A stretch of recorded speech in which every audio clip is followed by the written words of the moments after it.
Bonjour à tous et à toutes. Je suis ravi, particulièrement heureux de présenter la conférence plénière aujourd'hui de Patricia Marie-Emmanuelle Donatien, qui est professeure des universités à l'Université des Antilles, que je connais depuis quelques années maintenant, et dont le travail relève des études caraïbéennes, postcoloniales et des cultural studies. Patricia Donatien travaille aussi sur le rapport entre littérature et psychanalyse et s'intéresse à l'expression dans l'art des traumas qui sont liés à l'histoire.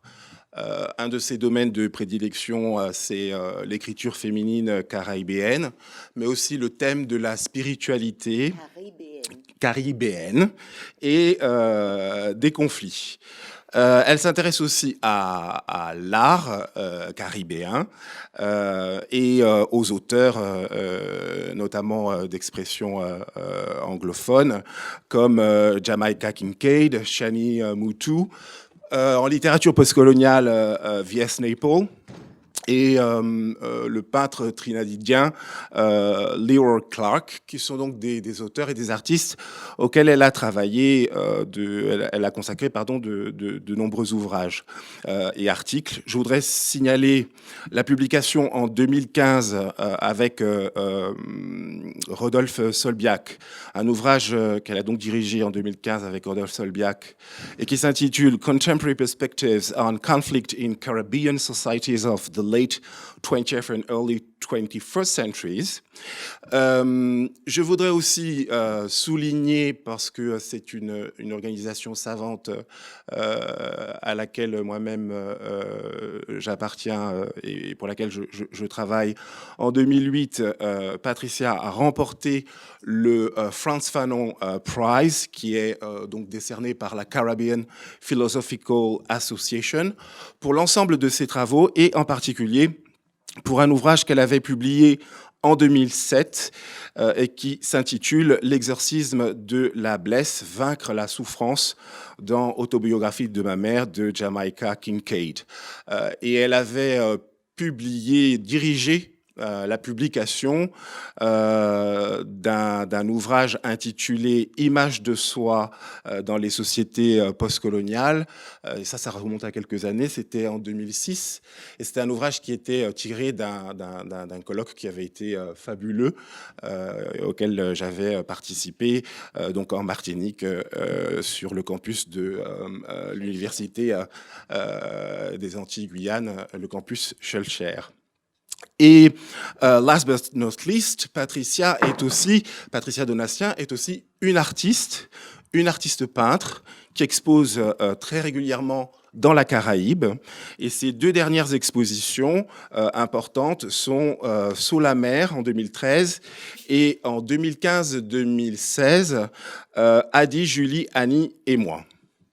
Aujourd'hui, sa conférence est intitulée « Le génie populaire dans la littérature caribéenne contemporaine » et c'est une conférence qui est consacrée à la mémoire du peuple, à la créativité du peuple et à sa capacité à générer de l'art et finalement à l'énergie du peuple dans le sillage d'auteurs tels que Aimé Césaire et Jamaica Kincaid. Je vous demande d'accueillir avec moi chaleureusement Patricia Donatien.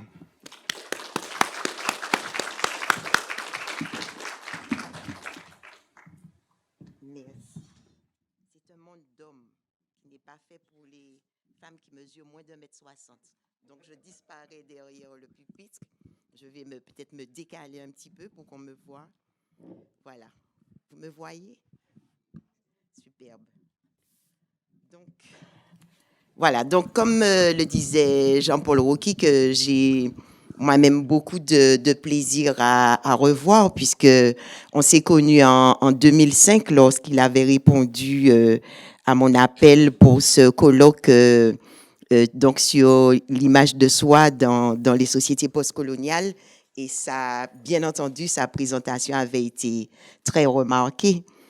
Et l'ouvrage qui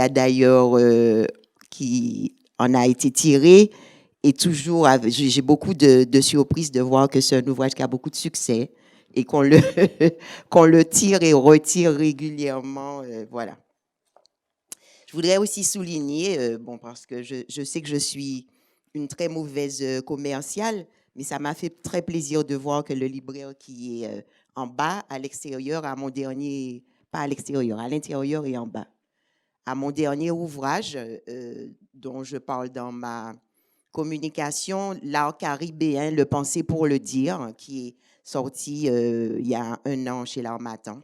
Donc voilà, j'y ferai souvent référence. Donc voilà, il est présent ici.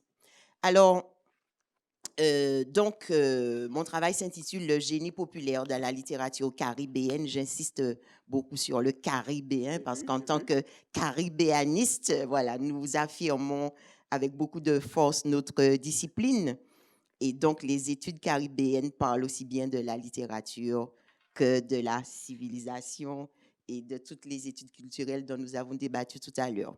Alors, l'étude des stratégies narratives en œuvre dans les romans d'auteurs comme Jamaica Kincaid, Cheney Moutou, Edwidge Danticat, V.S. Naipaul, Zoé Valdés ou encore dans la poésie d'Aimé Césaire et de Derek Walcott permettent d'inventorier les interrogations et préoccupations qui animent l'art caribéen et d'aborder la définition de l'écriture caribéenne, qu'elle soit d'ailleurs chorégraphique, cinématographique, musicale, plastique, poétique ou littéraire. Les travaux que je mène depuis un certain nombre d'années sur ces questions m'ont permis de comprendre comment, souvent en réponse à un discours colonial ou postcolonial figé, mais aussi dans un désir de créer leurs propres normes narratives et les modalités de leur écriture, les écrivains caribéens approchent le récit fictif ou historique et conçoivent la narration dans une esthétique caribéenne.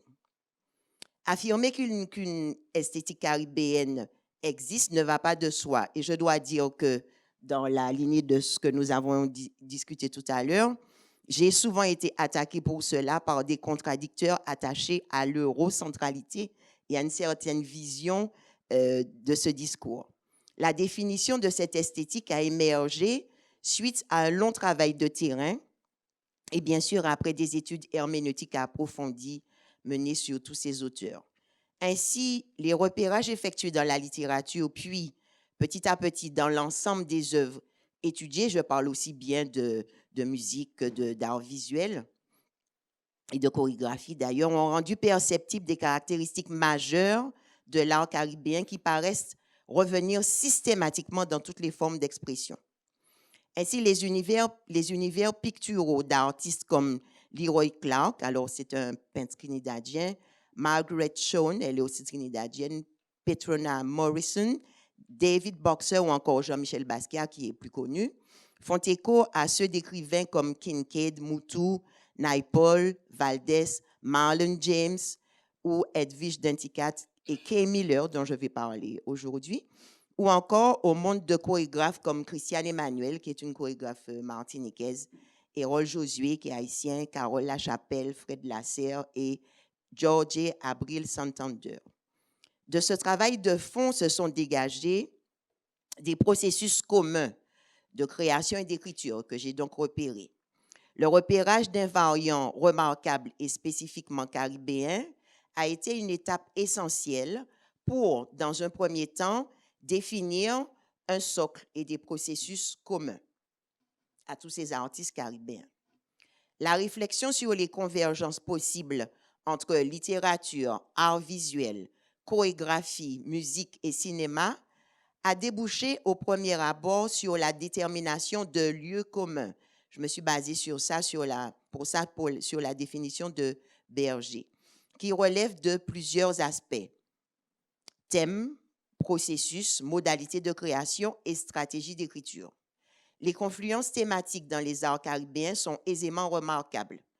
Exemple, la présence obsédante de la mort dans ses formes d'expression est frappante. Comme le montre Omi Baba, qui prend comme référence la plasticienne africaine-américaine Renée Green et ses représentations de l'espace comme point de départ dans son analyse, c'est dans l'introduction dans son fameux ouvrage The Location of Culture, les arts plastiques peuvent parfois jouer un rôle capital dans la théorisation esthétique. Et donc, c'est donc pour cela que j'ai accordé un temps important aux arts plastiques, et puis parce que je suis moi-même plasticienne, donc ça me semblait couler de source. En effet, par leur capacité à ramasser dans un espace confiné une allégorie, une histoire et un message, et à réduire l'immensité temporelle à un souffle suspendu, les arts plastiques, peinture, sculpture, installation et performance permettent de traduire une vision du monde et de formuler une esthétique. Ils deviennent alors un outil de conceptualisation, voire davantage, un médium pour le chercheur. C'est ainsi que l'on peut repérer à l'observation de ces arts plastiques des représentations et des temporalités singulières qui habitent pareillement et parfois de manière un peu moins perceptible les autres formes d'art. Toutefois, ce qui frappe dans les convergences qui connectent ces différentes formes d'art caribéen, c'est leur capacité à engager le récepteur dans un processus de révélation poétique. Cette réflexion et les différentes révélations poétiques qui ont éclairé mon esprit et ma démarche ont donc abouti à établir par ailleurs un deuxième aspect de l'esthétique caribéenne que je nomme les notions piliers. Ces notions piliers sont au nombre de 4, c'est ainsi que je les ai repérées et définies. Elles édifient véritablement l'art caribéen et permettent de le concevoir à la fois comme un tout, mais aussi comme une entité aux multiples facettes. Ces notions piliers sont donc, je l'ai dit au nombre de 4, la spiritualité, la résistance, la mémoire et le génie populaire. Donc, à la mémoire, j'ai attaché l'imaginaire et l'histoire, mais vous allez devoir aller voir dans mon ouvrage si vous voulez en savoir plus. Donc, le génie populaire est donc l'une de ces 4 notions piliers que j'ai déterminées et mises en avant dans mon ouvrage L'art caribéen, le penser pour le dire. Et c'est de cette notion et de son utilisation dans la littérature caribéenne, et plus spécifiquement, vous le verrez, jamaïcaine et martiniquaise, que je suis venue vous entretenir aujourd'hui. Alors évidemment, qu'est-ce que le génie populaire? Le travail de réflexion sur l'art caribéen que j'ai mené pendant des années n'a cessé de me ramener à sa réalité. Sa réalité première qui est d'abord une réalité spatiale. Je parle, j'écris, je danse, je peins à partir de lieux particuliers, de chronotopes qui portent les traces de l'histoire, mais aussi et surtout de tout ce que les personnes vivant là ont dû mettre en œuvre pour survivre. On s'aperçoit donc partout dans la Caraïbe que les peuples essentiellement afrodescendants, mais aussi auxquels viennent s'agréger des indodescendants, des syrodescendants, etc., ont combiné dans leur manière de vivre, d'habiter et de créer aussi, donc dans la musique, dans la danse, dans les contes, mais aussi dans la cuisine et les événements festifs comme le carnaval, et aussi dans les pratiques spirituelles. Ils ont donc combiné des stratégies de résistance, de résurgence, de détournement, d'adaptation, de recréation, et ceci toujours dans une énergie, ce que j'appelle une énergie vibratoire. Donc, ce que j'ai pu noter sur le terrain et à l'observation de toutes les œuvres d'art que j'ai pu étudier, c'est que la production artistique de la Caraïbe, du moins le meilleur et l'essentiel de ce qui a pu en sortir, est d'abord et toujours profondément populaire, et en tout cas essentiellement rattaché au génie populaire. Aimé Césaire a toujours énoncé sa foi en ce peuple qui était le sien et en la nécessité de former, d'édifier, d'éclairer ce peuple, mais aussi d'en valoriser le meilleur. Qu'est-ce que l'artiste ou l'intellectuel apporte au peuple, mais aussi qu'est-ce que le peuple, en retour, même pas en retour, en amont, apporte à l'artiste et à l'intellectuel. Eh bien, ce meilleur, c'est sa créativité, son énergie et sa force.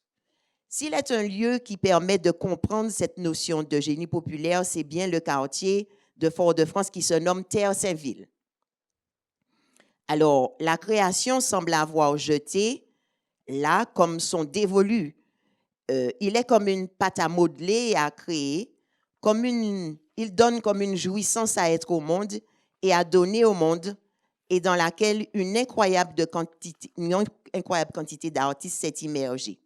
Je parle de Fort-de-France et du quartier de Terre-Saint-Ville parce que je suis martiniquaise et parce que durant toute ma jeunesse, j'ai côtoyé dans ce quartier une grande partie de ces artistes qui deviendraient un jour célèbres. Alors, pour vous expliquer rapidement, lorsque j'avais 16 ans, je suis rentrée dans une institution créée par Aimé Césaire qui s'appelle le CERMAC, c'est-à-dire le Service municipal d'action culturelle. Et ce lieu était à l'époque un lieu extraordinaire. Donc, il est situé au Terre-Saint-Ville, dans un jardin qui est aujourd'hui nommé Parc Aimé Césaire. Ce n'était pas le cas avant, puisque c'était un jardin dans lequel il y avait l'ex-hôpital civil. Et donc, Aimé Césaire a récupéré ce lieu et a créé là un lieu d'émergence culturelle, de formation culturelle. Et là, tous les jeunes, faut y aller, c'est le nom des habitants de Fort-de-France, mais aussi des communes de toute la Martinique pouvaient venir là, avoir toute espèce d'expérience culturelle, de formation culturelle. Et pour vous dire, j'y ai rencontré, par exemple, parmi les plus grands artistes au monde, et j'ai fait la scénographie, par exemple, à 19 ans, de Wole Soyinka, qui venait d'être prix Nobel, le Nigérian, dramaturge nigérian qui venait d'être prix Nobel. Et j'y ai rencontré aussi énormément d'artistes caribéens, des peintres, des danseurs, et on avait le droit, en tant que jeune, d'aller à tous les spectacles de jazz. Donc, on était abreuvés véritablement d'art. Et donc, beaucoup de jeunes Martiniquais ont été formés là. Et des gens, par exemple, comme Eusanne Palsy, la cinéaste, a été formée là et ensuite a pu aller dans l'école de cinéma où elle a acquis son expérience. Il y a énormément de musiciens. Je ne sais pas si vous connaissez des musiciens martiniquais, mais par exemple, le célèbre pianiste, en fait célèbre pour moi, mais célèbre dans le monde, Mario Canonge, qui est un très grand pianiste martiniquais, a reçu ses premières, là, dans ce quartier de Terre-Saint-Ville et au CERMAC. Et donc, moi-même, j'y ai été formée en tant que plasticienne. Mais c'est là aussi que j'ai rencontré les grands écrivains, y compris Aimé Césaire, qui venaient souvent nous voir, etc., qui m'ont donné envie de faire cette formation de littéraire. Je referme la parenthèse. Donc, je disais que je parlais de ce quartier parce que je suis martiniquaise, mais il y a énormément de quartiers comme ça dans les grandes villes de la Caraïbe qui ont connu cette effervescence culturelle. Dont, par exemple, dans Kingston, à la Jamaïque, il y a Augustown qui évoque Kay Miller dans son roman, et Trenchtown, évoqué par Bob Marley dans son fameux titre No Room No Cry, ou par exemple à Port-au-Spain, Laventille, qui évoque Earl Lovelace, l'auteur trinidadien Earl Lovelace, ou bien dans la Vieja Havana que décrit Zoé Valdez dans La Havane, mon amour. Partout dans ces espaces urbains qui apparaissent souvent comme sous la forme de lakou.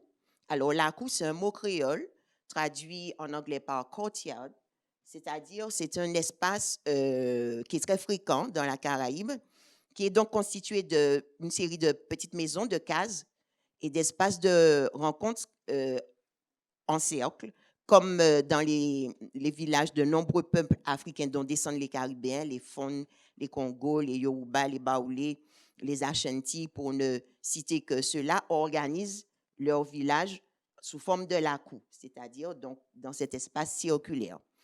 Et dans ces espaces circulaires, l'énergie circule comme cela, elle est contenue, Et il en émerge donc des énergies, de la ferveur, une capacité à résister parce qu'on est beaucoup basé sur la solidarité dans ces espaces-là, notamment par exemple autour de l'éducation des enfants, comment on va gérer les enfants ensemble. Et donc, il y a encore un espace comme ça qui existe à Fort-de-France qui s'appelle la Coufferie à pain. C'est-à-dire que dans cet espace-là, il y a des arbres à pain. Et c'est pour ça qu'on l'appelle la Coufferie à pain. Et donc, beaucoup de jeunes de Théo-Saint-Ville viennent là, gérés par un certain nombre d'adultes du quartier. Et donc, cette énergie-là a toujours demandé à être captée. Et donc, c'est dans ces lacous que beaucoup d'artistes vont récupérer l'énergie qu'ils expriment dans leur art. J'essaye de retrouver ma page parce que elle a sauté. Voilà. Alors, ainsi, les plus grands génies de la Caraïbe émanent souvent de ces lieux dits populaires qui les a modelés ou bien ils s'en sont fortement inspirés, imprégnés. Ils ont su tirer parti de ce magma qui les entourait pour le transformer en création artistique. Je pense par exemple aux plasticiens comme Wilfredo Lam, qui est cubain, peintre cubain, Leroy Clark, peintre trinidadien, baignant dans les croyances populaires, ou à cet autre cubain, Manuel Mendive, et à sa capacité à traduire le carnaval en performance plastique. Je pense aussi au plasticien et musicien martiniquais Henri Guédon, qui traduit par exemple dans son œuvre la fascination des Martiniquais pour le football, de même que la rythmique qui habite aussi bien les démarches des femmes notamment, que le langage. Et pour citer un artiste plus récent, le plasticien Abda Faye, qui est martiniquais aussi et qui met en valeur des trouvailles populaires telles que la ratière, fascinante machine à attraper les crabes et qu'il transforme en installation plastique. Ce génie populaire, ses vibrations, sa puissance sont encore plus évidemment perceptibles dans la musique. Comment ne pas évoquer ici l'inclassable Bob Marley et cette réalisation, cette mise en art de l'âme jamaïcaine qu'il met en œuvre à travers ses albums, ses textes, ses mélodies, qui se posent tels des tatouages indélébiles, puissants et esthétiques sur les êtres. Mais mon propos est donc aujourd'hui de voir, de considérer, d'évaluer comment ce génie populaire se manifeste dans la littérature caribéenne. Et pour des questions de temps, je me suis arrêtée en fait à des auteurs martiniquais et jamaïcains parce que j'aime beaucoup la littérature jamaïcaine et parce que je suis martiniquaise et que bon, voilà qu'on fait des choix. Bien. Et je vais aborder deux aspects de la littérature. Le roman, ce qui va m'amener à évoquer l'œuvre relativement ancienne de Patrick Chamoiseau, Texaco, qui a eu le prix Goncourt, et aussi le récent roman de l'écrivain jamaïcain Kay Miller, August Town. Et par ailleurs, l'écriture poétique qui me permettra de faire une inclusion dans l'œuvre d'Aimé Césaire et en particulier dans le recueil Moi la Minéa, mais aussi dans les œuvres des poétesses anglophones contemporaines et singulièrement de l'écriture de Lorna Goodison et de Louise Bennett. J'ai eu le bonheur de rencontrer Lorna Goodison il y a quelques mois à Bordeaux. Donc, premièrement, je vais parler des poétesses que je qualifie de guerrières de la matrice caribéenne.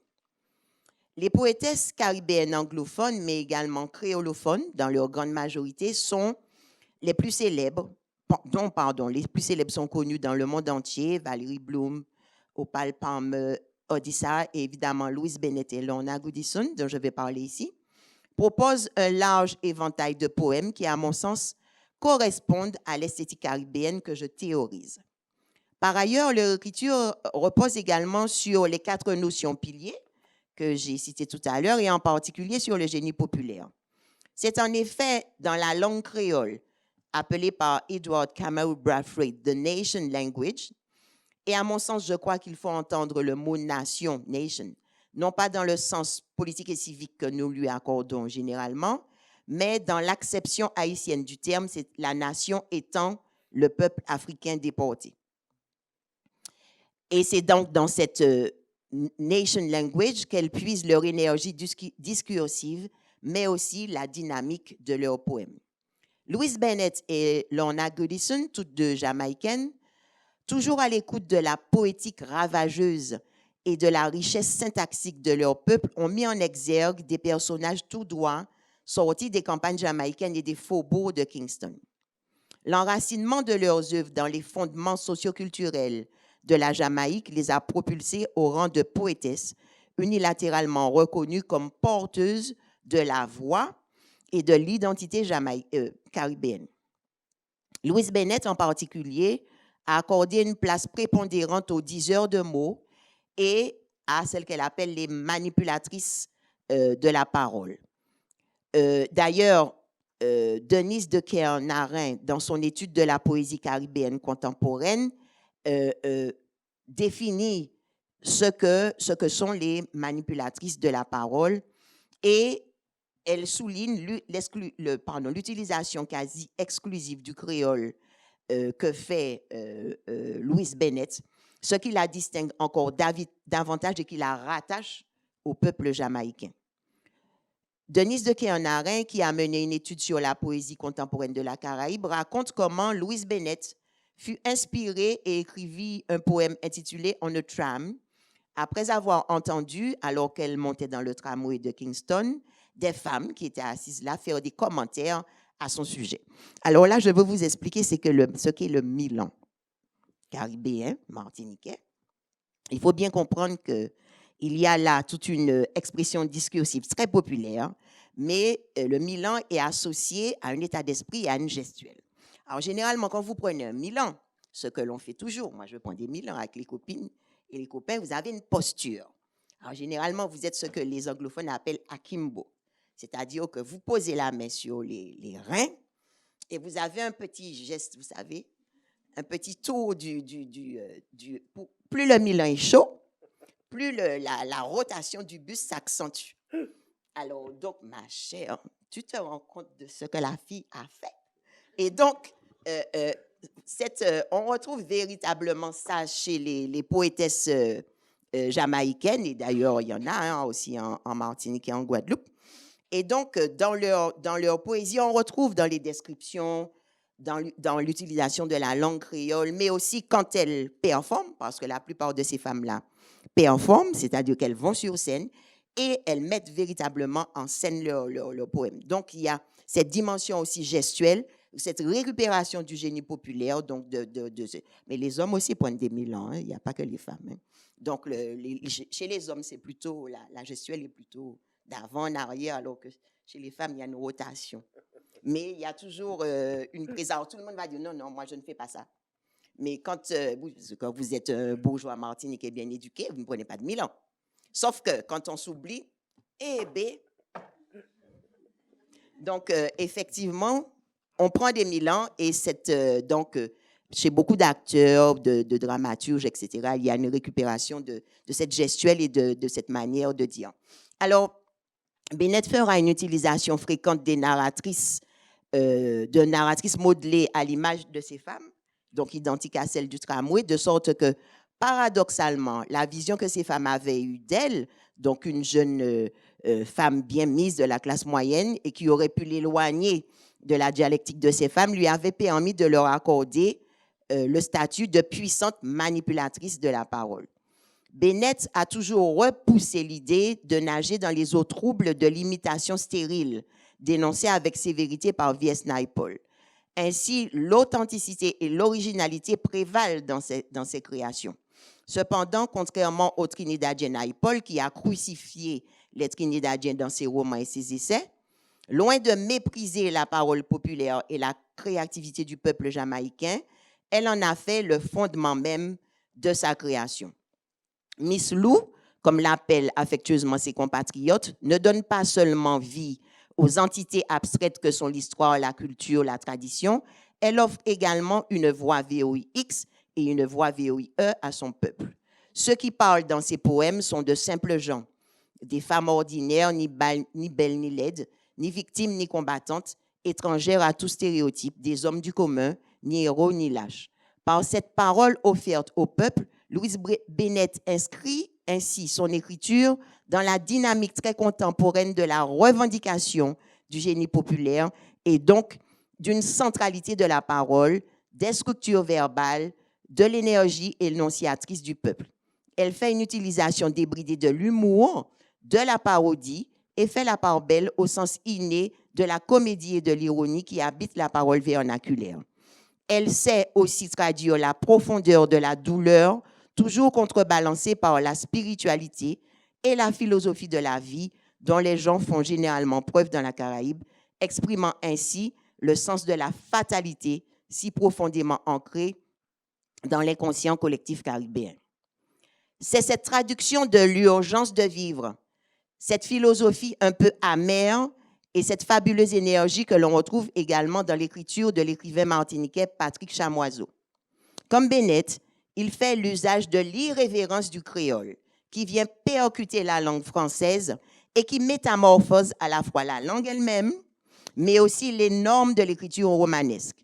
Et ceci par l'usage fréquent de métaphores, d'images du quotidien, de symboles appartenant à la philosophie populaire créole. Comme chez Bennett, le rire, l'ironie et le double entendre ne sont jamais loin.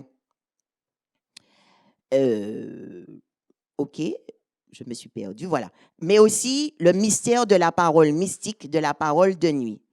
C'est également dans les chants paysans, dans les récits des veillées mortuaires, mais aussi dans les blagues populaires que Chamoiseau comme Bennett et Godison puisent des thématiques, des stratégies discursives, des rythmes déclamatoires, des structures circulaires ou en écho qui donnent à son œuvre, comme à celle de ses consoeurs, la dimension très singulière de la nécessité de créer en permanence et de défaire le modèle imposé pour échapper à l'écrasement, au vide et à la mort.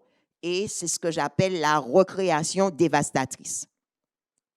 Ce que font ces poétesses jamaïcaines, mais aussi l'écrivain martiniquais Patrick Chamoiseau, dans nombre de ses romans, notamment Texaco, c'est mettre en avant, pour en faire leur stratégie d'écriture, le sens du drame, le pouvoir du silence, l'énergie et l'équilibre, la présence du surnaturel, le verbe de la folie et le verbe de la sagesse, la capacité de renverser, de contredire qui habite en permanence la langue créole, mais aussi toute la gestuelle et la pensée caribéenne.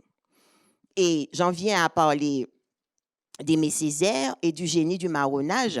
Donc, cette considération de la parole de nuit que j'ai évoquée en supra m'amène à discourir un peu de l'impact des conteurs sur la littérature caribéenne. Et je dois dire que je me suis beaucoup appuyée pour cela sur l'excellent travail de mon collègue Jean-Georges Chali, qui est PR en littérature comparée et qui mène depuis un certain nombre d'années une étude sur les textes courts, pièces de théâtre, nouvelles, et sur les ponts qui existent entre l'oralité traditionnelle et les textes contemporains.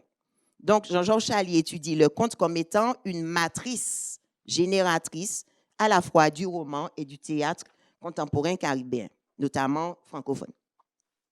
Le conte est donc une matrice poétique et discursive pour le théâtre caribéen contemporain, ce que j'élargis à l'écriture poétique.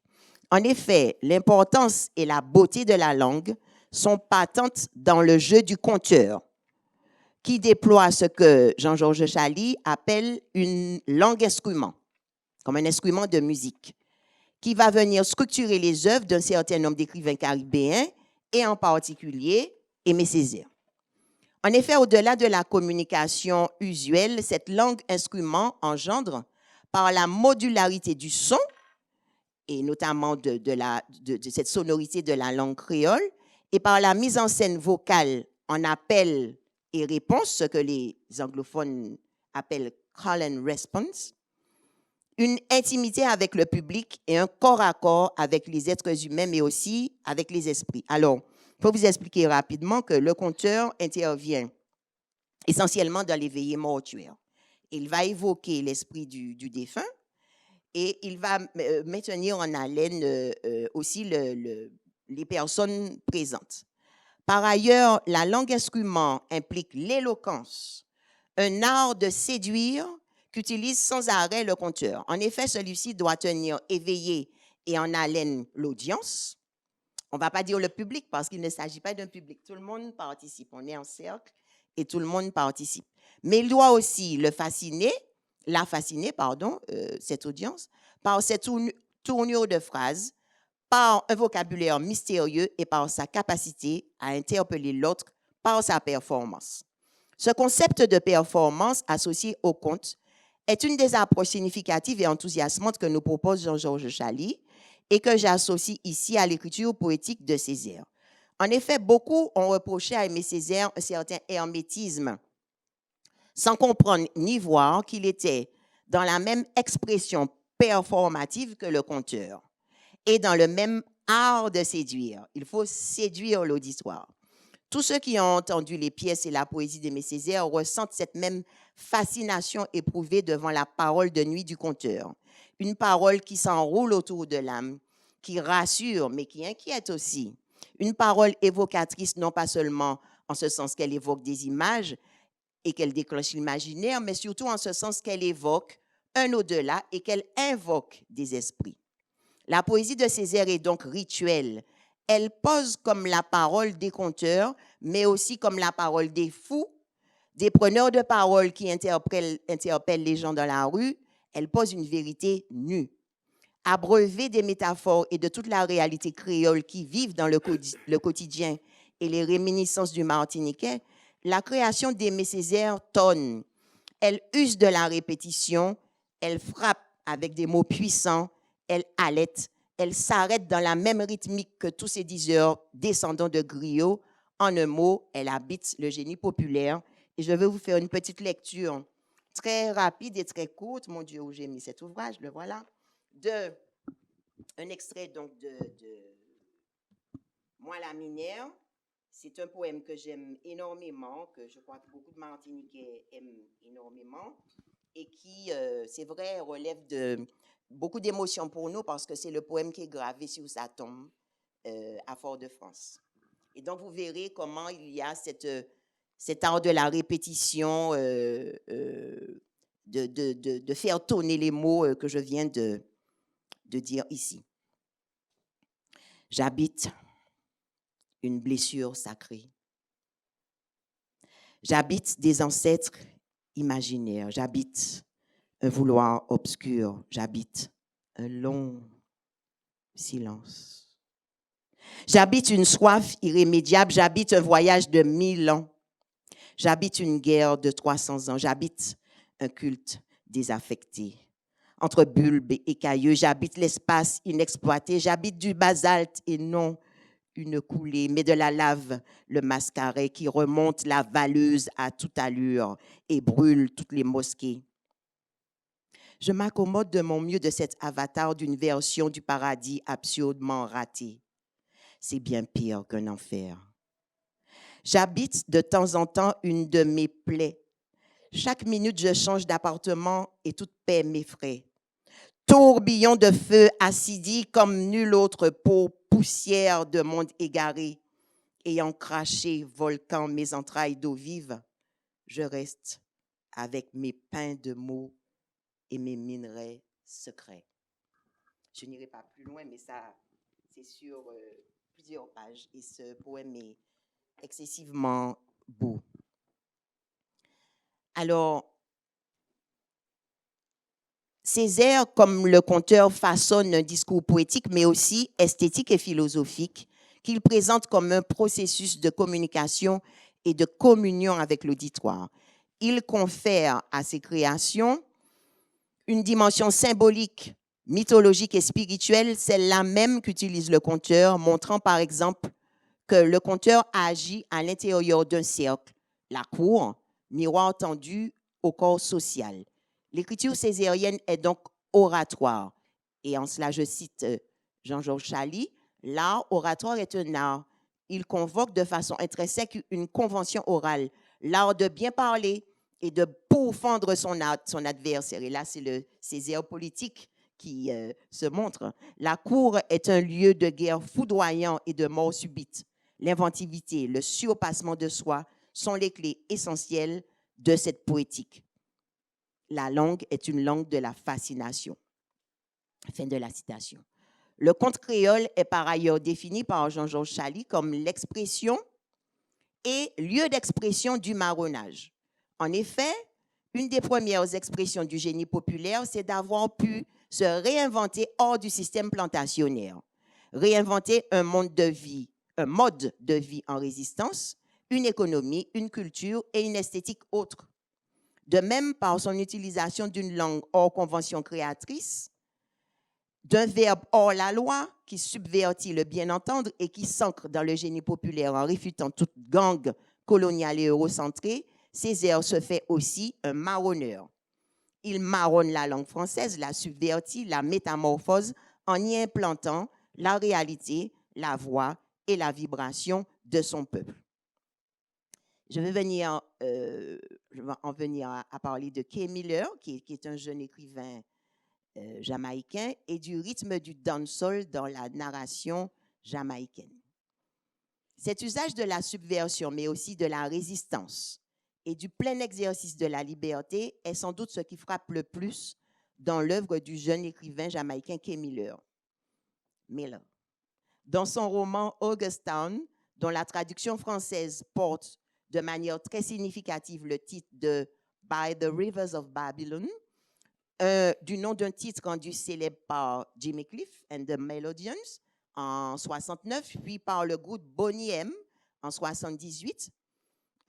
Donc, cependant, ce titre est à l'origine un chant spirituel et Rastafari, et plus particulièrement Nyabinghi.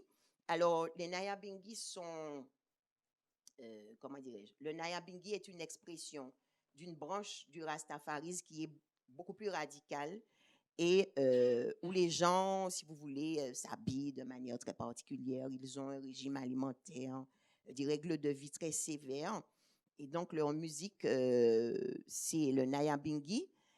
Et les paroles de ce titre sont tirées du livre des psaumes, psaume 137, qui est très particulièrement reçu et compris par les peuples afro-caribéens et afro-américains du fait de sa résonance historique. Alors, je vais vous lire, c'est pas très long, les paroles. By the rivers of Babylon, there we sat down, and there we wept, when we remembered Zion. Évidemment, Zion, c'est l'Afrique pour nous autres. Because the wicked carried us away in captivity, we cried from us a song. Now, how shall we sing Lord's song in a strange land? Let the words of our mouth and the meditation of our hearts be acceptable in the sight here tonight. Ces psaumes évocateurs du sort des déportés africains rencontrent et provoquent une grande ferveur dans la Caraïbe parce que les gens s'y reconnaissent et parce qu'ils remplacent ces psaumes, les prières initiales oubliées. Donc, beaucoup de ces psaumes sont mis en musique et on retrouve cela partout dans la Caraïbe, dans les mouvements charismatiques. Par exemple, en Martinique, il y a chez les catholiques, il y a un mouvement charismatique, revivaliste et dans plusieurs musiques populaires spirituelles. Plusieurs musiques populaires spirituelles ont vu le jour autour de ces mouvements. C'est dans cette dynamique à la fois spirituelle et rythmique que Kay Miller situe son roman, qui s'articule en complète et en lyrique comme un album de reggae. Cette évocation du quartier d'Augustown et de l'épopée d'Alexander Bedward, qui est fondateur du revivalism et précurseur du mouvement Back to Africa, du garvéisme et du rastafarisme, et qui est aussi un de ceux qui ont impulsé la résistance contre la domination anglaise. Cette page historique est relayée dans le roman par des personnages contemporains, notamment une jeune femme rasta dont la grand-mère aveugle est une des mémoires du quartier. C'est à travers le chant populaire que la dimension historique et spirituelle du roman prend vie, mais ce qui est encore plus remarquable dans la narration de Miller, c'est le rythme impulsé dans le roman et qui vient véritablement le structurer entre Nyabinghi et dancehall. Selon les moments de la narration, c'est entre nostalgie et révolte, douceur et violence que l'auteur Kay Miller entraîne le lecteur, des résonances profondes, lourdes et lentes des tambours Nyabinghi, aux sonorités électriques, puissantes et révoltées des sound systems profondément attachés à la rue. C'est donc dans l'intertextualité de la verve populaire, mais aussi du langage mystico-spirituel et parfois hallucinatoire du peuple caribéen que Miller situe son écriture. La création de Miller, qui s'inscrit par beaucoup d'autres procédés que je n'aurai pas le temps d'aborder dans le génie populaire des afro-descendants jamaïcains, est intensément vibratoire et en récupère non seulement l'énergie, mais aussi le constant besoin d'exister par tous les moyens possibles. Donc, rapidement, ce qu'il est important de retenir concernant ce génie populaire, c'est qu'il constitue un pilier puissant de la production artistique caribéenne, en ce sens qu'il nourrit par son apport toutes les formes d'art et toutes les expérimentations produites tout au long de l'histoire de l'art caribéen. Les auteurs, par l'utilisation de ce génie populaire, dynamisent leurs œuvres, les rendent hautement complexes et subtiles et affirment comme une réticence rédhibitoire du Caribéen à se couler dans un moule normatif. Merci.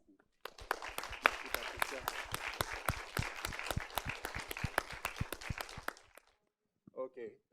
Donc merci beaucoup Patricia pour cette très belle conférence plénière, et nous avons donc quelques minutes pour un jeu de questions-réponses, des questions concises et des réponses concises aussi peut-être.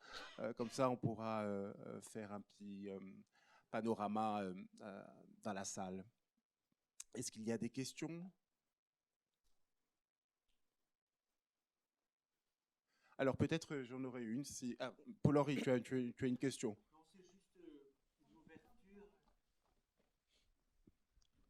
Est-ce que vous pouvez nous éclairer un petit peu plus, merci beaucoup pour cette très belle conférence, sur le lien que vous voyez entre danse et littérature ? Et peut-être 2 ou 3 questions comme ça, oui, pas de souci. On regroupe les choses. J'aurais une question aussi concernant le génie littéraire et la façon dont il s'insère dans l'histoire de la littérature caribéenne. Est-ce que ça correspond à un moment dans l'histoire de la littérature où l'idée de génie populaire et plus largement la culture populaire font l'objet, c'est une suggestion, hein, d'une réhabilitation.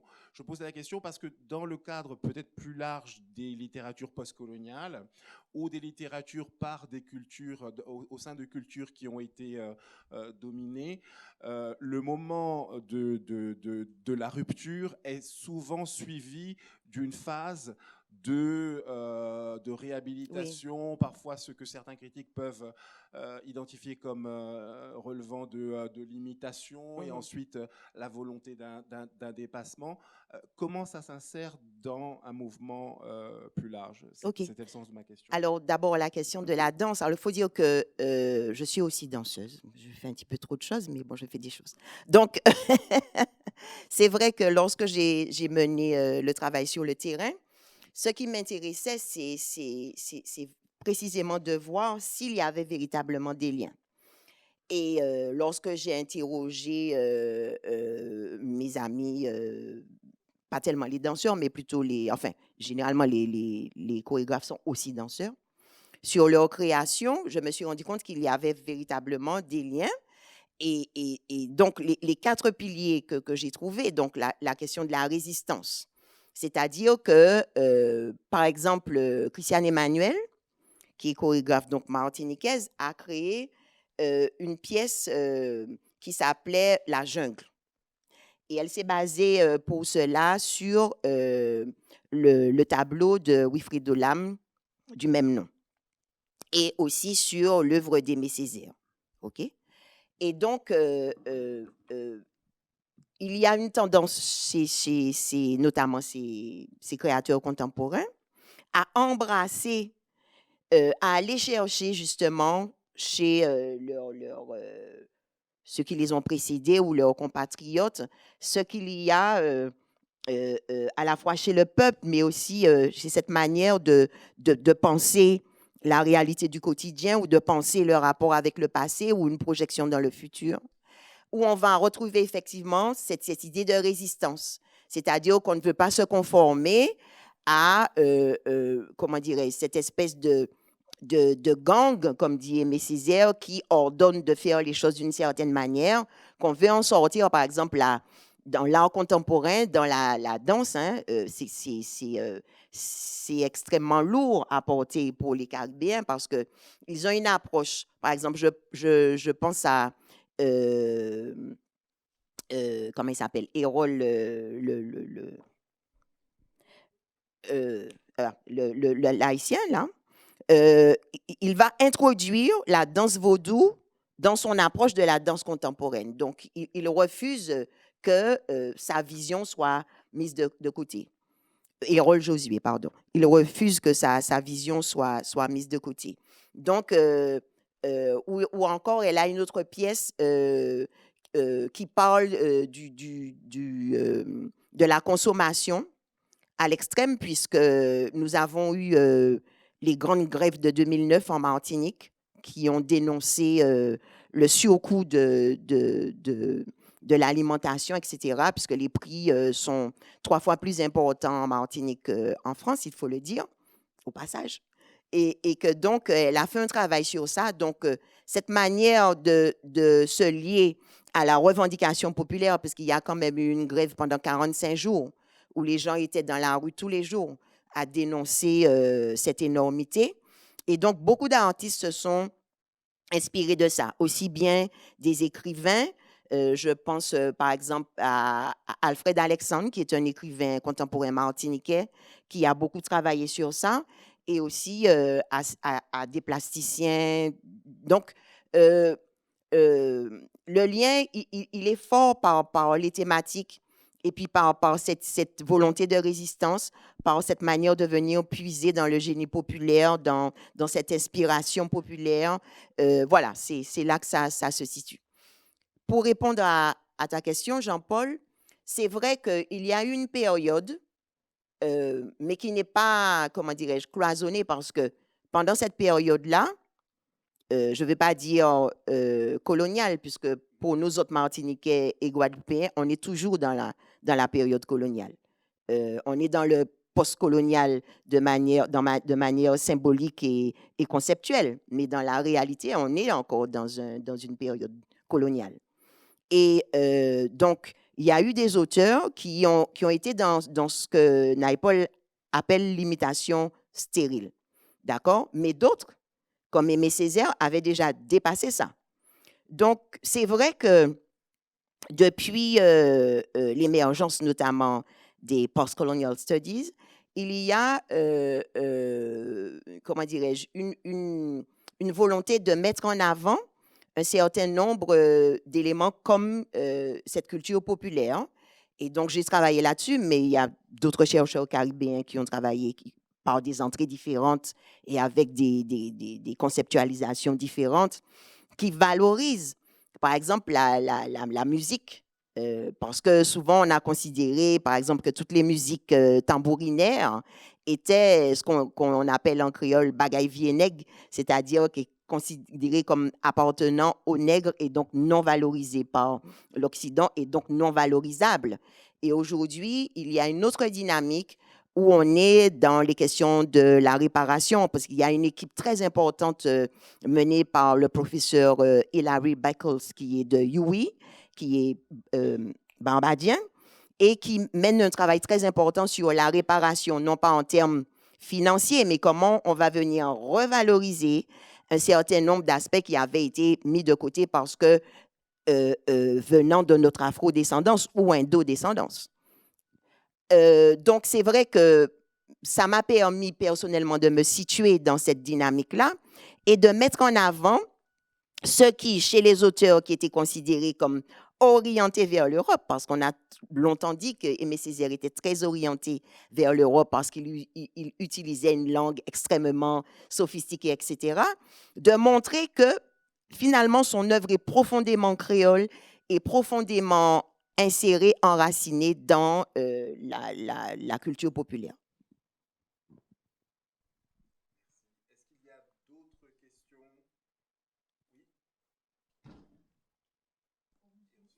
Bonjour.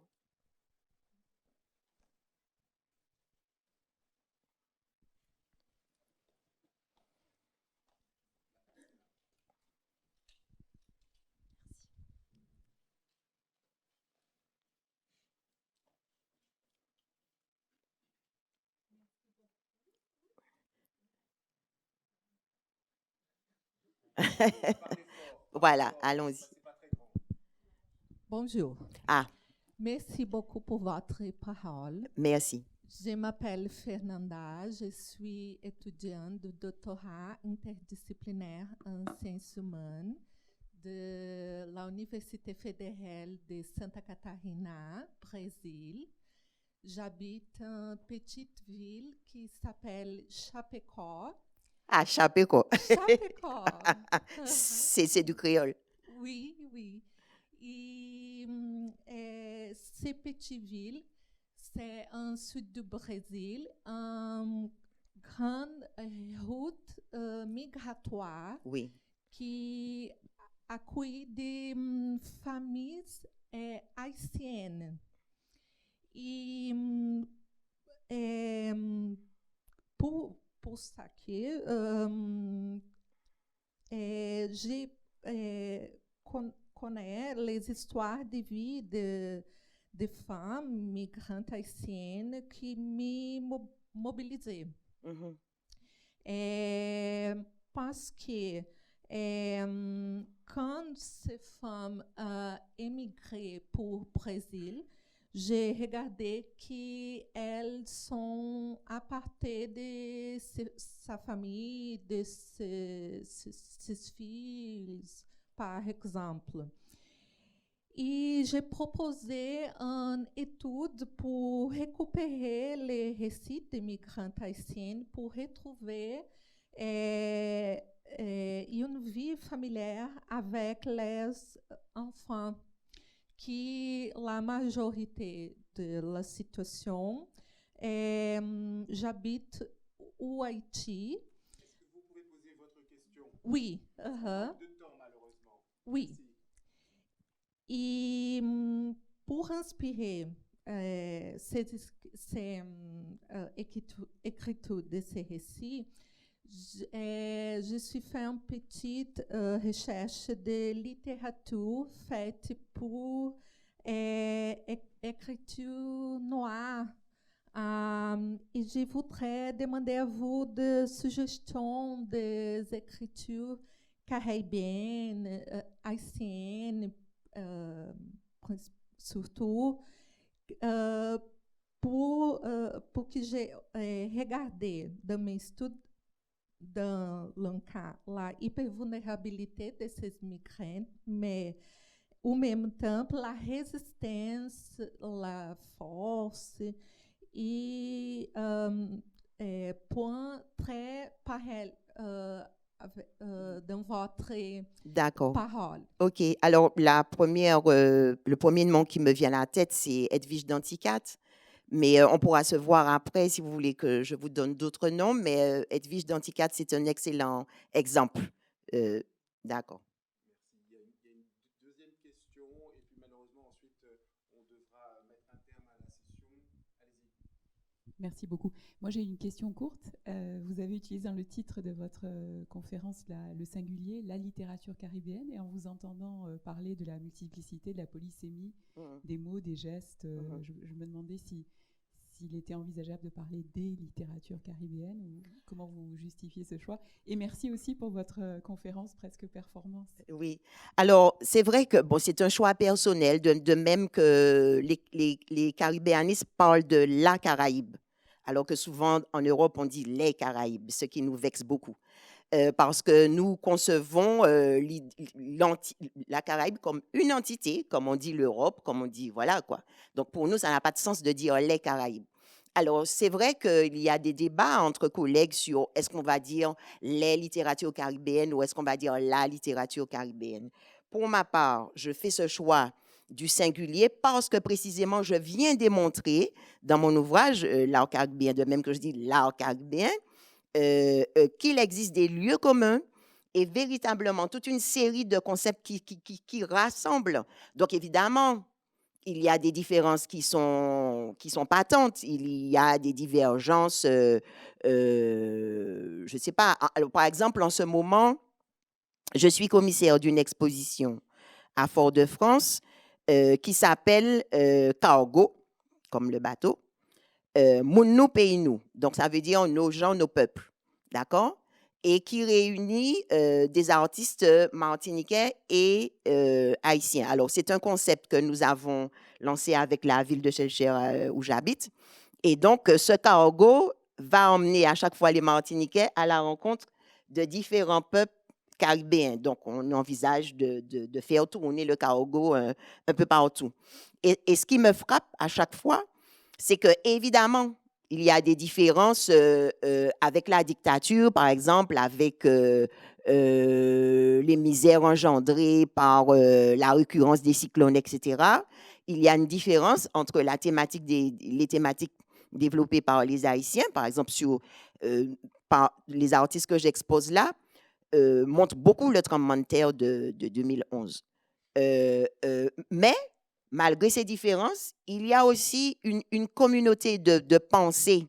Et justement, cette pensée va tourner lorsque on entre dans l'exposition sans cette puissance spirituelle et justement la présence de l'homme du commun.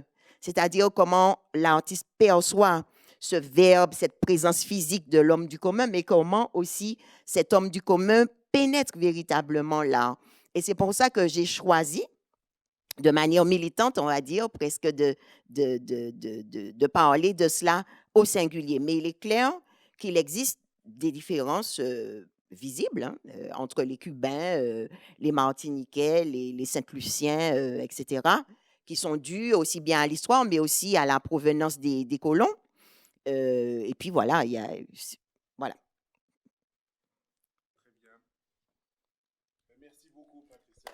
C'est moi qui vous remercie.